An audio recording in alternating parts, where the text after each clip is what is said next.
Donc, leçon du dimanche, plus précieux que tu l'imagines. La leçon nous propose de revoir la parabole du fils prodigue pour aujourd'hui. Donc pour moi, le verset le plus puissant dans la parabole du fils prodigue, c'est le verset 20, où il est dit « Il se leva et alla vers son père. Comme il était encore loin, son père le vint et fut ému de compassion.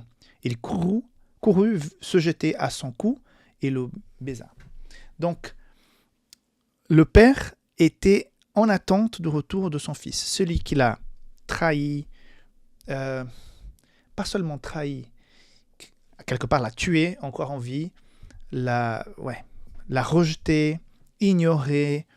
Voilà, on peut donner beaucoup d'adjectifs négatifs à ce fils prodigue qui part avec l'argent et qui va le dépenser de façon vraiment frénétique et qui revient parce qu'il a compris la réalité de la vie. Que tout ce que son père a bâti tout au long de la vie, c'était pas en faisant la fête, c'était en travaillant dur. Et lui, il a eu besoin de dépenser la moitié de ce que son père avait pu bâtir pendant toute sa vie pour finalement comprendre une chose qui est à quelque part assez simple, mais que lui ne savait pas. C'est qu'il était vraiment aimé du père, qu'il était au meilleur endroit au monde, chez la maison du père, et que la véritable chose qui rend la vie heureuse, c'est l'amour. Et donc, une fois qu'il a vécu cette aventure, il revient converti. Et je pense, entre guillemets, en regardant après la fin de l'histoire, c'est le meilleur investissement que son père ait pu faire dans sa vie, c'est de voir son fils rentrer à la maison converti, transformé, touché par la grâce. Et c'est pour ça que le papa va faire une grande fête, va lui mettre son manteau, l'anneau, les sandales, donc faire la fête. Et intéressant aussi, que le frère aîné, c'est nous. Il n'est pas méchant. Il était resté, il travaillait dur, il était responsable.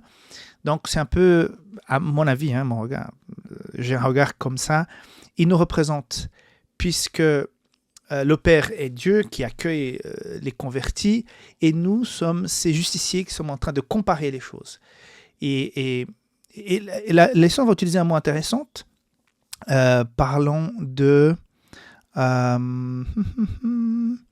y a un mot qui m'a attiré l'attention. L'équité, voilà, j'ai trouvé. Donc, le frère aîné, il est assez équitable. Et c'est normal qu'il soit un peu fâché parce qu'il était toujours fidèle. On ne lui offre rien.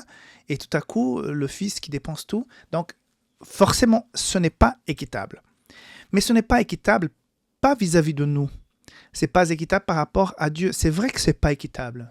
Humainement, ce n'est pas équitable. Ce n'est pas juste que Dieu offre la vie, nous donne la capacité de vivre cette expérience sur Terre, nous donne les dons, la santé, ces années, malgré le péché à vivre. Et on le rejette jusqu'à un jour, peut-être le dernier jour de la vie de la personne, comme c'est le cas de Laurent sur la croix. Et tout à coup, la personne se convertit et Jésus l'accueille comme si c'était son fils le plus aimé de tous. Donc, ce n'est pas équitable, mais ce qui est déréglé dans la balance, c'est la grâce. Et la grâce nous dépasse. Donc, Dieu est merveilleux parce que aujourd'hui, on peut se fâcher parce que Dieu n'a pas été équitable vis-à-vis de nous par rapport à quelqu'un d'autre parce qu'il a vraiment pardonné par-dessus tout et tout. Mais demain, ce sera nous qui allons avoir besoin de cette grâce. Donc, finalement, le Père, il nous dépasse en exprimant cet amour et nous en avons besoin. Parce qu'aujourd'hui, tu peux être le fils aîné, mais peut-être demain, tu seras le fils prodigue et tu auras besoin de cette surabondance de grâce. Voilà, on se voit tout à l'heure pour la leçon du lundi.